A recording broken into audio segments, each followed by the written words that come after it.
Mən sizin üçün xüsusi olaraq çox gözəl bir material hazırlamışam. İstəyirəm ki, bu materialdan hər kəs istifadə eləsin və bizim ölkədə ciddi şəkildə material qıtlığı yaşana bilir bəzi hallarda, düzgün olmayan tərzdə. Əslində bunların hər biri insana öyrədicidir. Materialı mən sizə Telegram kanalına göndərəcəm. Bu materialdan istifadə edə bilərsiniz. Həm öz üzərinizdə işləmək üçün, həm tələbələr dərslik kimi istifadə edə bilər. Eyni zamanda özünüzün travma sxeminə baxmağınız üçün bu material sizin üçün əhəmiyyətli olacaq. Amma mən bugün təlimi tam praktik cəhətdən danışacağam. Ümid eləyirəm ki, bu təlim tam praktik cəhətdən sizə kömək edəcək. Sizdən xahişim odur ki, səslərinizi zəhmət olmasa bağlayasınız və mənə müdaxilə etməyəsiniz. Əlavə suallarınız olarsa çox xahiş edirəm ki, chat hissəsinə yazasınız. Mən bugün sizə danışmaq istədiyim bir mövzu valideyn tipləridir.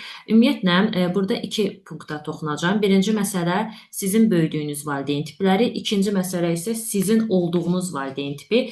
Bilirsiniz ki, hər birimizin içərisində daxili iki şəxs var. Biri mənəm, və mənim də içərimdə iki şəxs var. Biri mənim anamdır və atamdır. Mən bunu terapevtik əhəmiyyətli danışıram. Ola bilər danışdıqlarım bəziləriniz üçün aydın olmasa. Bunun üçün sizə əlavə video qeydlər də qoyacağam. O etapları da keçib baxa bilərsiniz. Nəysə.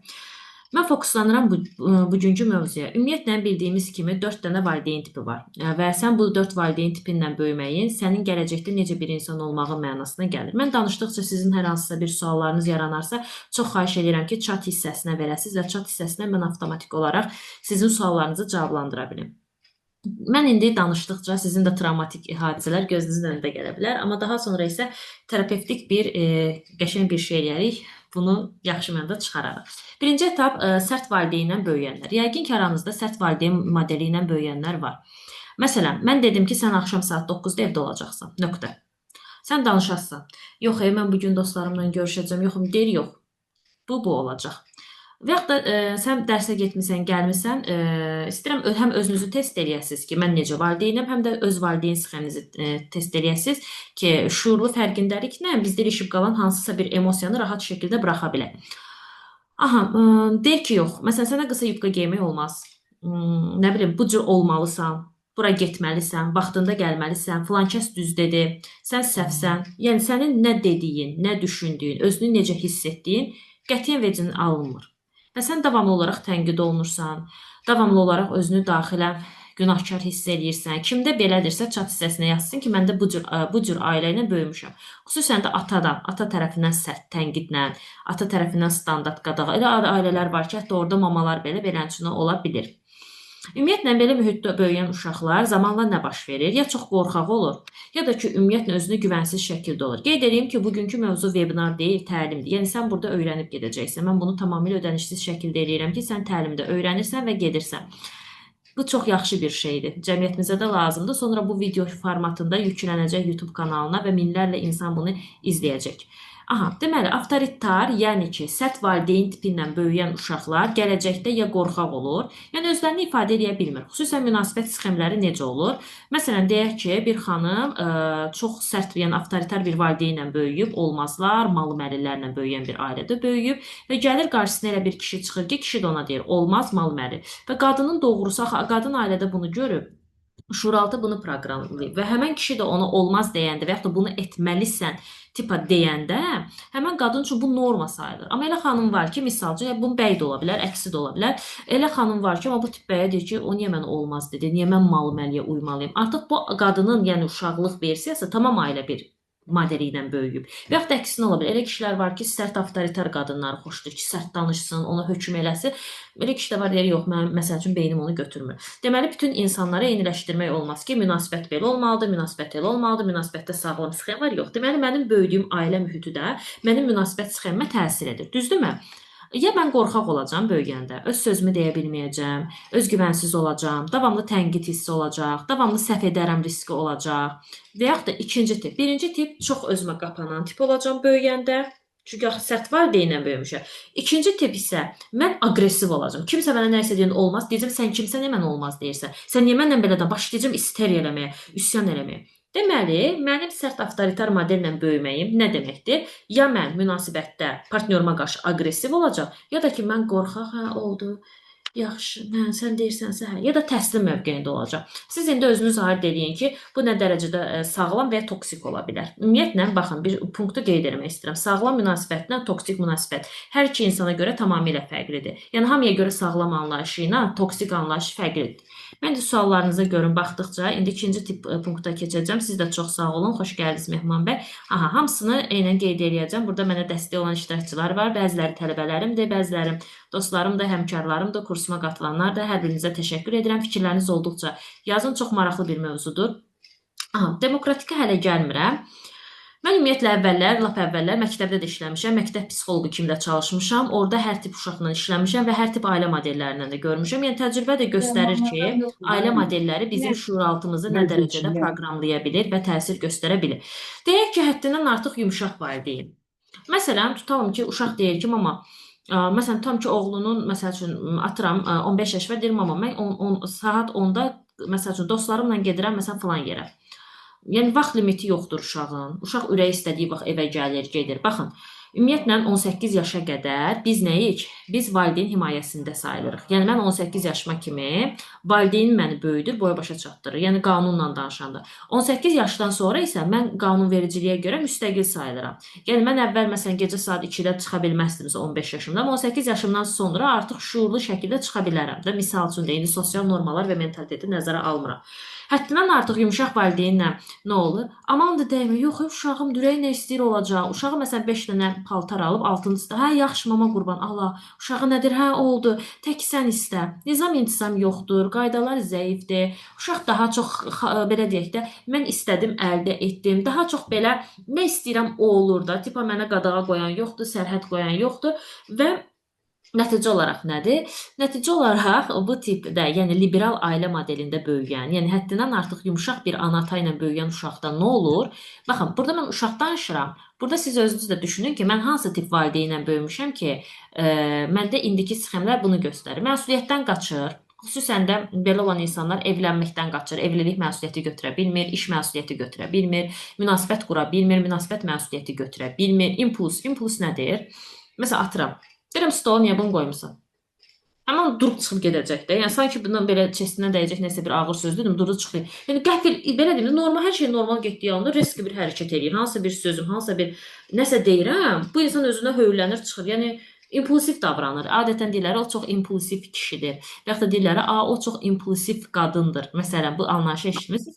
Çünki o qədər həddindən artıq yumşaq, aman da dəymə düşərdi, mənim balam, mənim oğlum, mənim canım qızım. Bu tip valideynlə böyüyüb. Baxın, görün, siz öz hansı sxeminizdə bunu edə bilirsiniz. Yumşaq. Laqeyd valideyn, etinasız. Ümumiyyətlə, baxın, bu valideynlə mən işləmişəm. Valideyn özü ən bahalı brend maşın, brend marka, nə deyirsiniz deyin.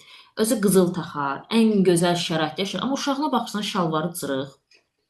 Nə bilim, köynəyi ütüsüz məktəbə gəlir. Deyirsən ki, yəqin ehtiyacı olur. Bir də baxırsan ki, atası gəlir, ən bahalı ayaqqabı geyinir. Yəni, etinasızdır da, yəni uşaqdır da, özü bilə. Və yaxud da ki, məsəl üçün, ailələr boşanıb, ana öz keyfində, ata öz keyfində, uşağa baxan yoxdur. Uşaq qalıb ortalarda, etinasızdır. Ata bütün günü qadınlara pul xərcləyir, uşağa baxan yox. Ana bütün günü başqa kişilərlə oturub durur. Uşağa maraqlanan yoxdur ki, sən özünü necə hiss edirsən.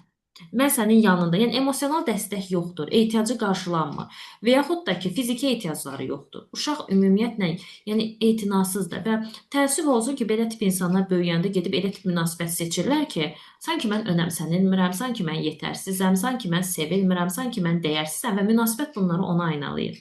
Yəni, mən nə qədər ki, elə bir ki, əskikliyimi görmürəm, bu əskikliyi tamamlayan insanlara çəkilirəm. Sevgi, diqqət yoxdur. Valideyn uşağın həyatında yoxdur da. Yəni sadəcə doğmuşam səni, bir tikə yeməyini verirəm. İstəyirəm da vecimə də deyilsə, məktəbdə dərsin necədir? 2 alıb yaxşı eləyib də mənim balamdır da, mənim balamı 2 almaq olar. Mənim uşağıma hər şey olar. Tipada belə. Xüsusən də əksərən də imkanlı və imkanlıların ailələrində daha çox ola bilir bu. Daha çox harınlamış. Amma kasıb ailələrdə də bu müşahidə. Bölmək istəmirəm kateqoriyaya. Mənə görə kasıb və varlı düşüncə anlayışı var. Sadəcə ən çox bilirsiniz necə ailələrdə bu olur. Ana, ata bizneslə məşğuldur. Yəni həddindən artıq çox imkanlıdır. Uşağına qarşı da laqeyd yanaşır. Uşaqdır da, böyüyür də. Məsələn, bütün gün tam ki, mama Bodrumdadır, papa da işdədir səhərdən axşama. Uşaq da qalıb qıraqda, yəni baxan yoxdur. ya xidmətçidədir, ya xadimədədir, ya bilmirəm, kimdədirsə, yəni uşaq belə boşuna qalır. Belə uşaqlar dəyərsizlik hissi, tərk edilmə qorxusu, münasibətlərdə güvən problemi yaranır. Siz də deyin görün, münasibətlərinizdə tərk edilmə. Baxın, mən indi 3 sxem saydım. İndi mən girəcəm ən yaxşı bir sxemə, demokratik ailə modeli. Görün, özünüzü təhlil edin. Baxın. Ola bilər ki, sizdə qarışıq tip ailə modeli. Bir də 5-ci var, qarışıq tip ailə. Həm etinasız valideyn olub, deyək ki, həyatınızda, həm belə deyək ki, yumşaq valideynlə böyümüsünüz. Həm yəni ola bilər ki, bəzi durumlarda valideyniniz sərt olub, çox sərt olub. Ya bəzi durumlarda aşırı sizi qorumağa, yəni sərtliyi ilə qorumağa çalışır, ya həddindən artıq yumşaq olub. Bəzən də yəni üçü də qarışıq bir mama papa ilə böyümüsünüzsə, o zaman biz nəticə olaraq bu sxemlərə yaxın böyüyürük. Yəni bizdə, indi mən girəcəm, formalaşır nə? Travmatik əlamətlər. Əgər biz öz üzərimizdə işləmiriksə, münasibətə giririksə, münasibətdə uğursuzluq yaşayırıqsa, travmatik sxemlər yaratmağa. İndi gəlirəm belə bombastik bir ailə modelinə. Mən çox istəyirəm ki, suallarınız varsa bura qədər yazasınız ki, sonra mən cavablandıra bilim. Demokratik və sağlam münasibətlər, yəni ailə bağları necə olur bir uşaqlar üçün? Qaydalar var, amma izah olunur. Məsələn, deyirəm, əzizim, sən gecə saat 9-da evə gələ bilməzsən. Çünki uşağa səbəbi izah edirəm. Bir var, mən deyirəm ki, yox, sən 9-dan gecə evə gəlməyəcəksin, sənin o qılçalarını sındıraram, atana deyərəm, sən beləsən, səni əzirəm, tənqid edirəm, qınayıram, uşağa deyirəm, olmaz. Bir də var, mən deyirəm, əzizim, bax, mən sənə bu şeyə icazə verirəm, amma sənin 2 saat vaxtın var. Saat 9-dan sonra mən istəmirəm ki, məsələn, atıram, sən gecə bayırda olasan. Səbəbini izah edirəm. Tam 12 yaşda oğlum var, 12 yaşda oğluma bunu izah edirəm. Məsələn, sənin hələ 12 yaşın var. Məsəl üçün, mən hələ məsəl üçün də narahat oluram ki, qaranlıqdır və yaxud da mən dostlarına istəyirəm ki, daha gündüz olan vaxt keçirəsən. Gəl səndən danışaq ki, məsələn, bu yaşa kimi, 15 yaşına kimi müddəti 1 saat artıracağam. Yəni, nə edirsinizsə edin, ortaq bir dil tapmağa, amma izah olunmalıdır. Uşağın fikirləri də olmalıdır. Məsələn, ola bilər ki, məsələ saat 9-da gəlməkdir və uşaq üçün, məsəl üçün, özünü təsdiq olunma hissidir ki, bax, mən də böyümüşəm artıq, yekə oğlanım, 9-da, bəlkə onda təsdiq olunma hissi var, bunu yönətmək. Yəni, valideyn nə ilənsə qərarlaşırsa, sərhəd qoyursa, valideyn uşağa güvən verirsə, valideyn uşağı olmazı deyirsə, ən çox nədir? Demokratik ailə nədir? Anata kimdir? Mən övladımın emosional, yəni sevgi, qayğı, diqqət, dəyər, güvən hissini ödəyirəm. Fiziki, yaşam xərcləridir, maddi durumudur, təhsil haqqıdır, ödəyirəm.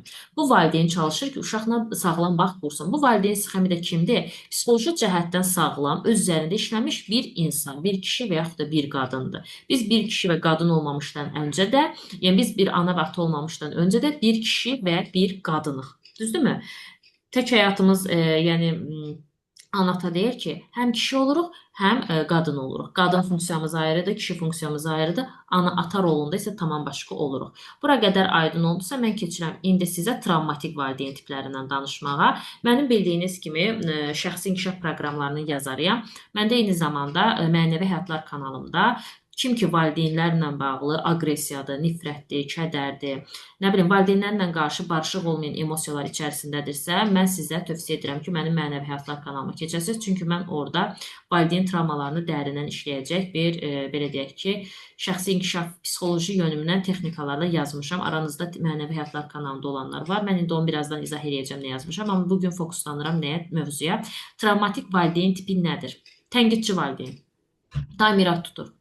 Bir dənə yekə oğlansan, sənin hələ bir dənə də maşının yoxdur. Özünə ev güc eləyə bilmir. Məsələn, 30 yaşlı oğlu var, 30 yaşlı oğluna deyir. Sənin bir dənə də maşının yoxdur, fərsizsən. Sənin yaşıdların xaricdə kef eləyir. Sənin yaşıdların çoxdan ev uşağı var. Davamlı tənqid, qınaq. Filan işə girmişdin, vaxtını qeyb işləsəydin, indiyə özünə filan şey eləmişdi. Filan yerdən torpaq sahəsi alsaydı, indi milyoner idi. Davamlı tənqid. Valideyn düşünür ki, mən övladıma, indi burada valideyn nə oldu? Bayaqdan uşaqlardan danışırdım. İndi 50 yaşlı valideynlə 30 yaşlı oğlan arasında danışırdım. Deyək ki, mamanın 50 yaşı var, amma davamlı tənqid edir 30 yaşlı oğlunu. Və yaxud da qızını. 30 yaşın var, hələ də özünə bir kişi tapıb ərə gedə bilmədi. Sənin yaşındakı qızlar 3 dənə uşaq saxlayır. Davamlı müqayisə var. Davamlı uşağı yetərsizliyi var, üzünə vurur.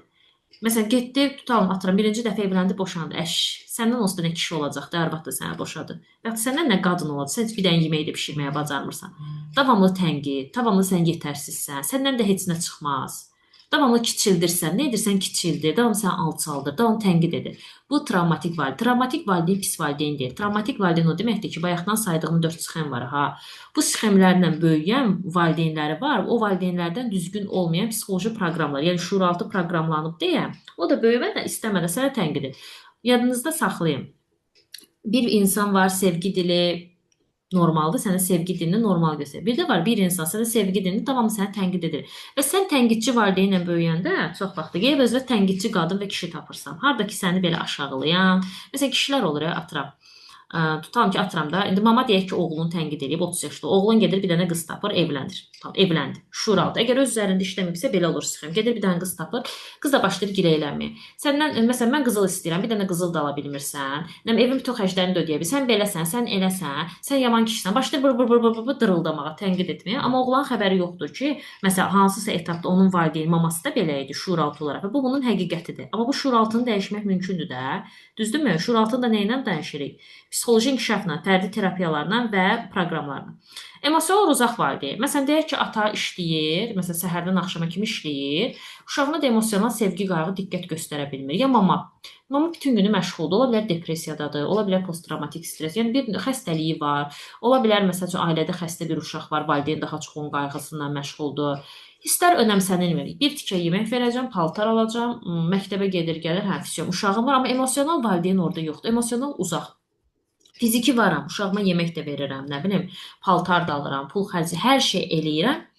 Amma mən emosional olaraq uşağımın yanında yoxam.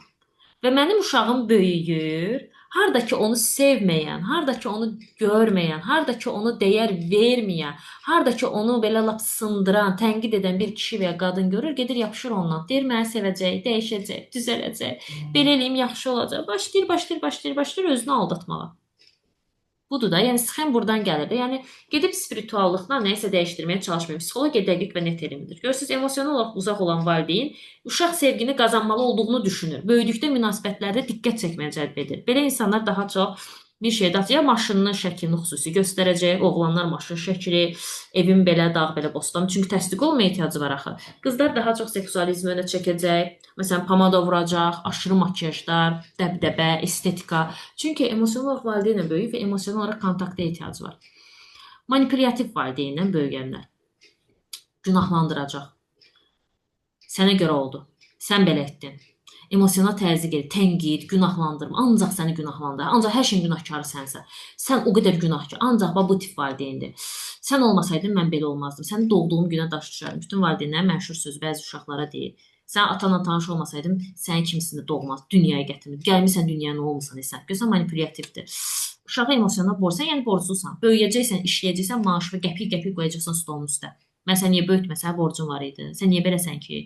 Və belə, bu tip valideynlər. Özünüz təhlil edin. Siz beləsiz, yoxsa sizin valideynləriniz belə olub. Böyüyəndə nə olur? Sərhəd qoya bilmirsiniz, yox deyə bilmirsiniz. Tez-tez özünüzü günahkar hiss edirsiniz. Daxili günahkarlıq duyğusu basır. Mən mənəvi həyatlarda ümumiyyətlə günahkarlıq duyğusundan çıxış, rədd edilmə qorxusunu yenmək, tərk edilmə qorxusunu yenmək, itirmə qorxusunu yenmək üzrə bir sıra psixoloji texnikalar və podkastlar yazmışam. Tövsiyə edirəm ki, o proqramı əldə edəsiniz. Bu təlim bitər, bitməz. Həddindən artıq qoruyucu valideyn. Aman da əl vurma, mənim uşağımı risk etməyə qoymur, səhv etməyə qoymur, daima nəzarət altında taxlayır. Belə uşaqda qərar verməkdə çətinlik çəkir. Məsələn, deyək ki, uşağa 5 manat pul verib, uşaq gedib, məsələn, atam, nəsə alım, yox, sən eləmə, qoy mən alım. Və yaxud da nəsə eləyib, amma tipa nəsə də əskikdir də, yəni qoymur, icazə vermir.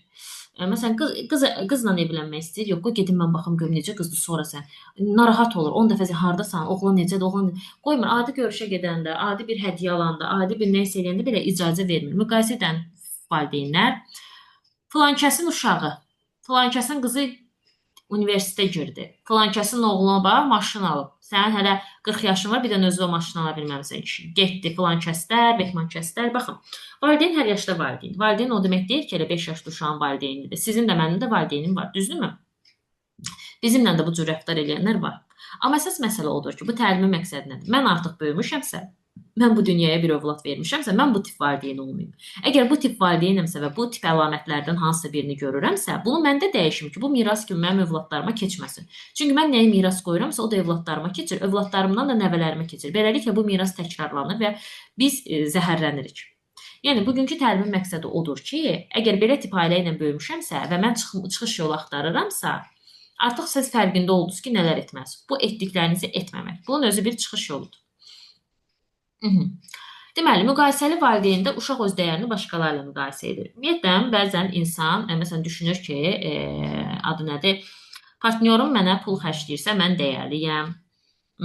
Qız məndən, məsələn, atıram, bahalı otelə getdisə, mən dəyərliyəm. Dəyəri siz nə ilə ölçür? Maddiyyatla ölçür, pulla ölçür ki, tipa mənə pulla nə isə elədirsə, mən dəyərliyəm. Və yaxud da ki, sevilmə ehtiyacı. Mənə tez-tez zəng vurursa, deməli, mən sevilirəm. Nəysə, bunlar ucu getdi münasibətdə bağlanma. Sxemləri başqa mövzumuz olsun. Ümumiyyətlə, münasibətlərlə bağlı 6 aprel ödənişsiz təlimim olacaq, qoşularsınız. Orada da artıq çox gözəl hazırlıqlar gedir. O vaxtda kimi də sizə faydalı məlumatlar paylaşaram. Okey. Mən indi sizə danışmaq istəyirəm. Nədən? Mən indi sizin suallarınıza cavab verəcəm. Mənəvi Həyatlar kanalımdan. Mənim Mənəvi Həyatlar kanalım 2025-ci ildə yazılmış 1 illik bir proqramdır. Səninlə terapiya proqramı çox uğurlu keçdi. 15 günlük inkişaf əhatə. Yəni, proqram 15 günlükdür. Sən 1 günə də bitirə bilərsən, 4 günə də bitirə bilərsən, 5 günə. Keyfin necə istəyirəm? 15 günlük bir proqramdır. Məqsəd kimi qoyursan ki, mən 15 gün ərzində nə edeyim? 15 gün ərzində sən nə edəcəksən bu proqramda? Valideyn travmalarını həll edəcəksən, emosional durum, sevgisizlik, dəyərsizlik, yetərsizliyi çözəcəksən. Daxili uşağın sağalması, meditativ texnika var. Daxili uşağı necə sağalda bilərik? Orada gedib o uşaqla işləyəcəksən. Münasibətlərdə hansı anormal vəziyyətlər var? Bunu səninlə terapiyada həll edəcəksən. Yəni 15 gün ərzində.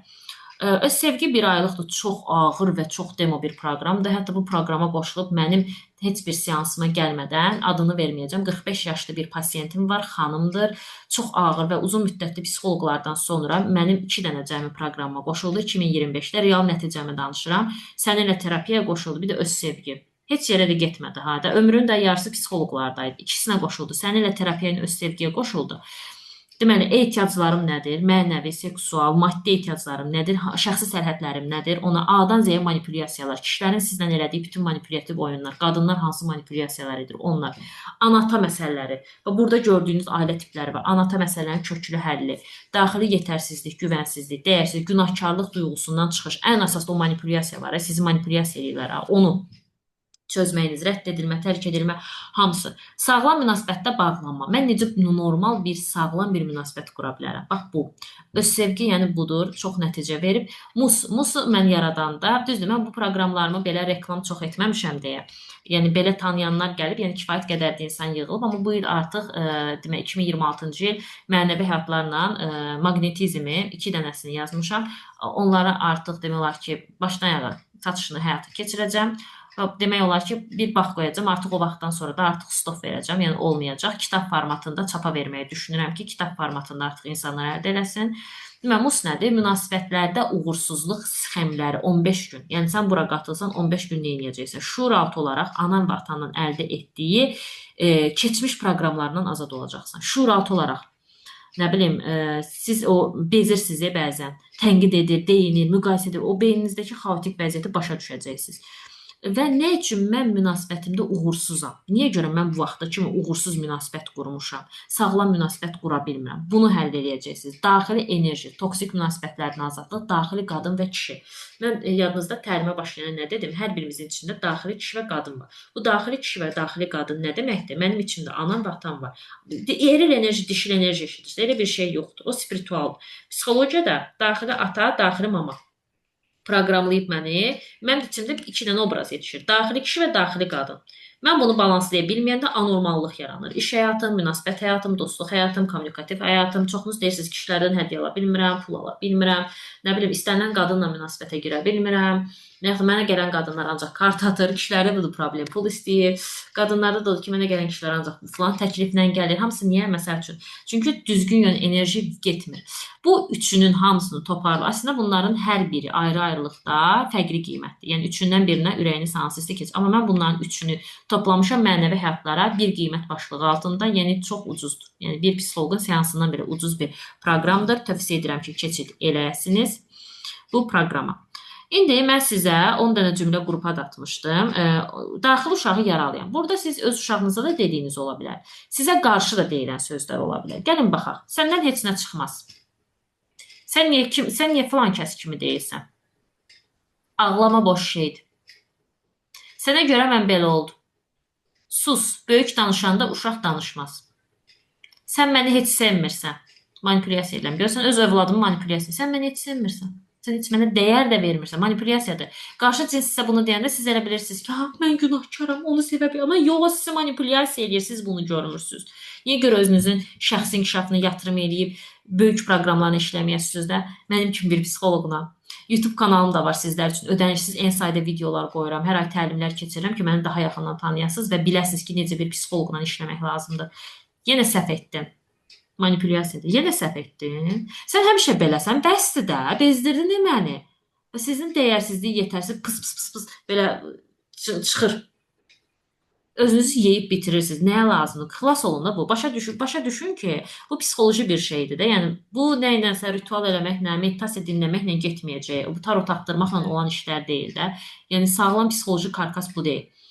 Mən demişdim axı sən bacarmayacaqsan. Onsuz da bilirdin də belə olacaqsan. Sən olmasaydın həyatım daha rahat olardı.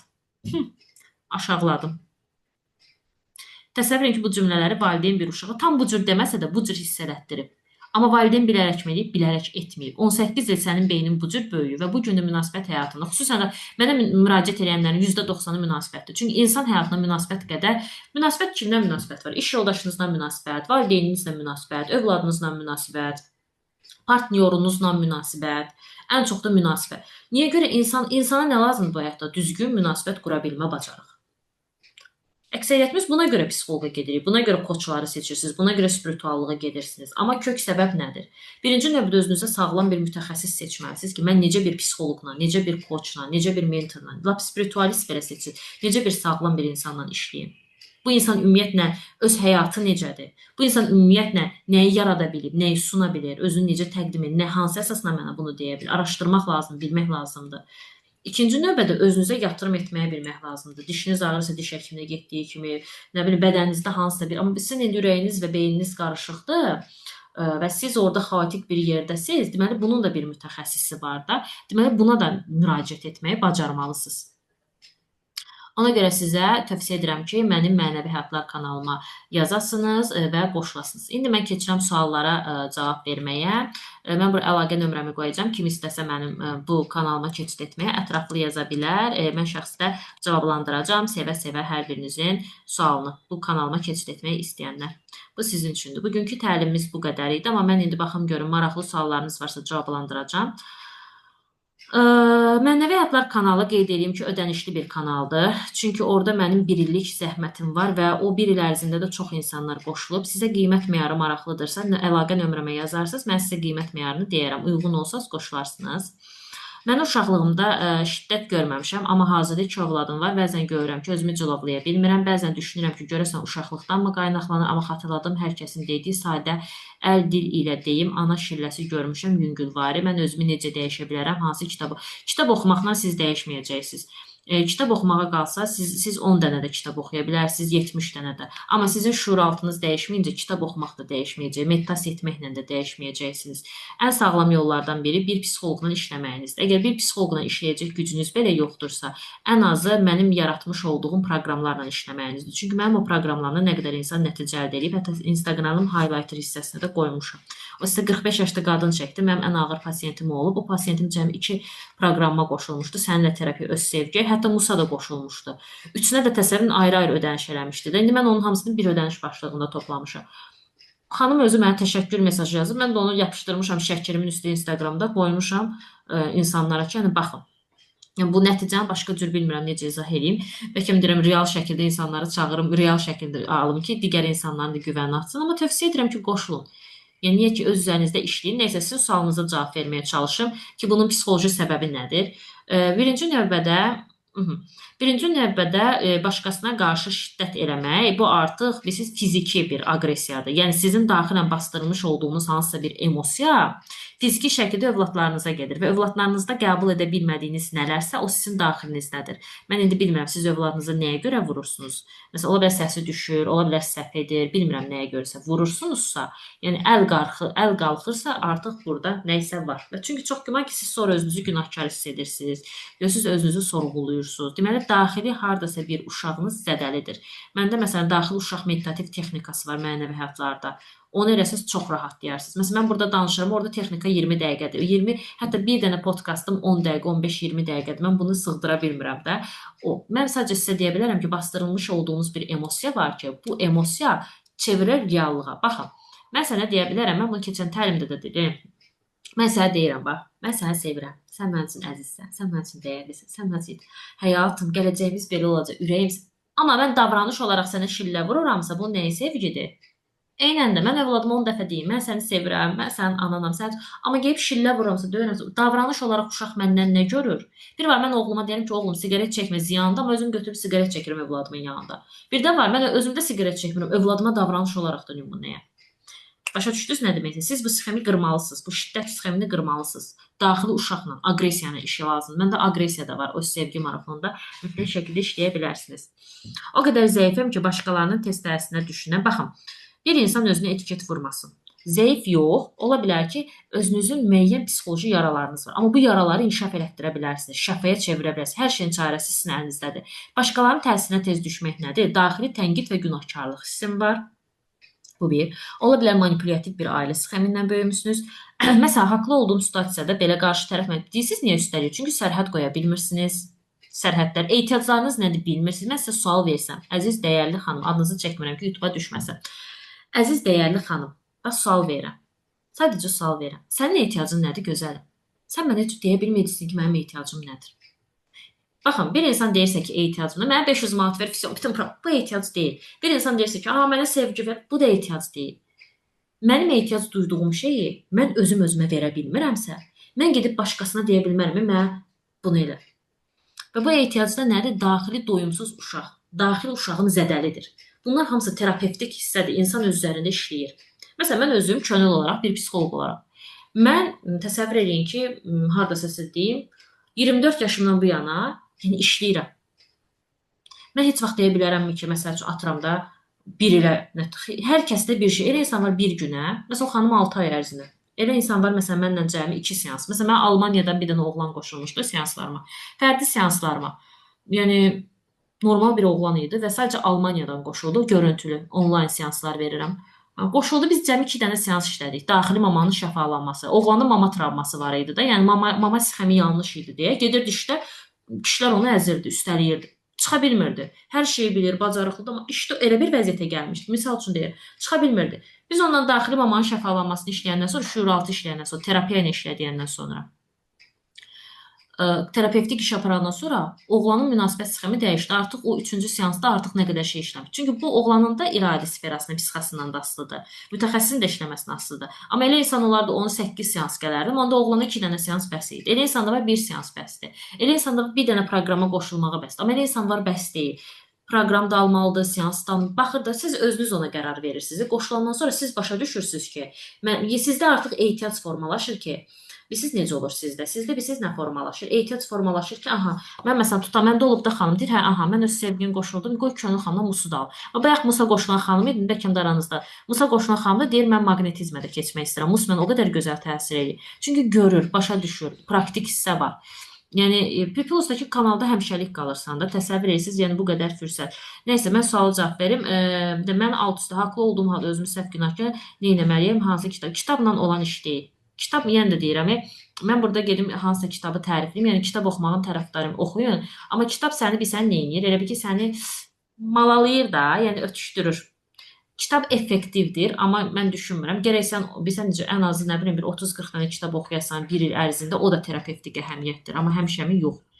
Yəni psixoloji proqram varsa yazılın mənim proqramıma. Mən özümü tövsiyə edirəm, çünki nəticə özümü müdafiə edə bilmirəm, nəticə səhv olun aldı. Lazım olarsa da bir dənə seans götürün. Heç olmasa bir seans götürün. Məndə hətta indi layihə quracam. İlk 15 dəqiqə ödənişsiz diaqnostika. Müştəri, yəni sizin kimi müştəri mənlə fərdi seansı yazılmamışdan qabaq mənimlə 15 dəqiqə ödənişsiz konsultasiya eləyəcəm sizi. Ondan sonra siz güvən yaranandan sonra yazıla biləcəksiniz ki, həmən seansı da davam edeyim. Bu fürsətdə çalışacağam ki, sizin üçün sunum. Maraqlı gəlsin deyə. Çox sağ olun hər şeyə görə. Uzun müddət sizi bitirdikdən sonra ödəniş İnşallah ki, sizin üçün ən yüksək xeyrinə, hətta ödənişsiz belə nələriməsə baxırsınızsa, bu mənim üçün çox sevindiricidir ki, mən ödənişsiz sayda da nə qədər faydalı verə bilirəm. Qaynana qaynata birgə qalırıq. Uşaqlarım çox böyük çox örköyündür. Mənə çox həm bağlıdırlar, amma ərköyüncükdən də qalmıram. Buna görə bəzən düşünürəm ki, yəqin vursam düzəlir. Ümumiyyətlə, baxın, bir söz deyim. Mən uşağımın dəyişməsini də istəyirəmsə, mən yoldaşımın dəyişməsini də istəyirəmsə, mən qaynana qaynatamın dəyişməsini də istəyirəmsə, misal üçün deyim, mən özümdən başlamalıyam. Fokus nöqtəm həmişə özüm olmalıdır. Fokus nöqtəm nə qədər ki uşaq, nə qədər ki qaynana, nə qədər ki nə bilim filan kəslər olmayacaq. Ən sağlam yöndə nədir? Daxili işləməmiz, daxili mexanizmimizi həll eləməliyik. O həll olmayınca olmayacaq. Hansı etapda siz özünüzə qarşı olan münasibətləriniz var? Sadəcə olaraq çox əsəblərim pozdur. İndi mən sizin tam belə diaqnostika eləmək istəmirəm, buna ixtiyarım yoxdur. Çünki mən sizi tanımıram, fərdi konsultasiyada deyilsiniz deyə. Bu qeyri-etik bir yanaşma olar ki, durum buradan sizə nə isə deyim. Amma bir söz, uzun sözün qısası sizə deyə bilərəm ki, heç olmasa bir kurs, bir psixoloji dəstək də götürün, inkişaf proqramlarına da yazılın. Lazımdırsa bir psixoloqla məsləhətləşin, amma bunu heç olmasa özünüzə bir saatı qıyıb rahat şəkildə bir psixoloqla bir saat işləyə biləcəyiniz səviyyədə ayırın ki, sizin üçün də rahat olsun. Biləsiniz ki, hə, mən ödənişini elədim, psixoloq mənə bir saat ayırır, fokusu məndədir. Amma məsələn, siz gedib, məsələn, atıram da 10 dənə psixoloqa da yazsınız ki, mənə məsləhət verin, 10 dənə başqa insanda desiniz, hərəsi bir söz deyəcək. Hətta biri o qədər ağır söz deyəcək ki, xətrinizə deyəcək də, pis olacaqsınız. Eləməyin. Məsələn, o gün Facebooka girmişəm, baxıram ki, bir dənə xanımdır, oğlunla bağlı məsləhət istəyir, 50 dənə adam götürüb rəy yazır. Mən axırda qayıtdım, siz nə dedim xanıma? Dedim, ay xanım, bu məsələni aparın, heç olmasa oğlunuzla bir kurs, bir psixoloq işləsin də 50 dənə nəfər sizə məsləhət verir. Siz hər kəsin məsləhətinə qulaq assınız, nə olar? Səhv yönə gedəcəksiniz də. Bu düzgün bir şey deyil axı. Ona görə fokusu özümüzə vermək lazımdır. Daxili aqressiyanı qusmaq lazımdır, yəni çıxarmaq lazımdır. Bunu da texnikalarla mümkündür. Onların hər birini də mən yığmışam Mənəvi Həyatlar kanalına. Mən sizə tövsiyə edirəm. Yox, əgər düşünürsünüzsə ki, buna ehtiyacım yoxdur, sırf münasibətim üçün ehtiyac, onda da maqnetizmə keçid edə bilərsiniz. Amma Mənəvi Həyatlar bunun üçün ən başlanğıc nöqtədir. Belə.